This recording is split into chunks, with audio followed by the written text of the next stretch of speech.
دو قسم کے لوگ اللہ کے ہاں بہت مقرب ہیں، ایک عابد اور دوسرا پرہیزگار۔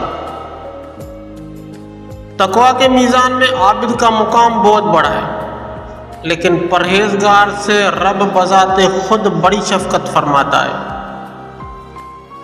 اچھے کام کرنا اچھا ہے، لیکن برے کام سے رک جانا اور بھی اچھا ہے۔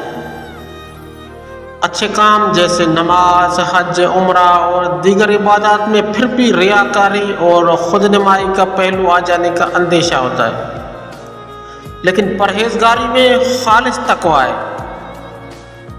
کرنا آسان ہوتا ہے، رکنا مشکل، اور جو ایسا عمل دشوار ہو جس میں قربانی ہو وہ اللہ بہت پسند کرتا ہے۔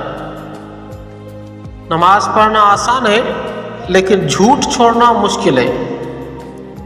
داڑھی رکھنا آسان ہے، لیکن حسد چھوڑنا مشکل ہے۔ کمال کی بات تو یہ ہے کہ ہم اللہ پاک سے کیا کیا چاہتے ہیں اور وہ کیا کیا چاہتا ہے اس پر ہماری نظر ہی نہیں۔ ہم دینا نہیں چاہتے، بس لینا چاہتے ہیں۔ بھلا یہ بھی کوئی انداز وفا ہے؟ اس کی توجہ بھی مل جائے گی، پہلے اس کو توجہ دینا تو سیکھو۔ تم اس کے لیے سب کو چھوڑو، وہ تمہارے لیے سب کچھ مہیا کر دے گا۔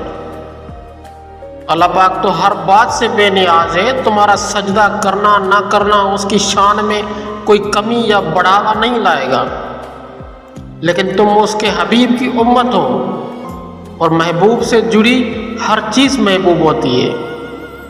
اس لیے وہ چاہتا ہے کہ میرے حبیب کی امت میری طرف توجہ کرے کہ اس جماعت کو میرے پیارے سے کتنی نسبت ہے، اور بس میری طرف توجہ کرنے کے عوض میں اس کے دل کی دنیا میں اپنے عرفان کے چراغ روشن کر دوں گا۔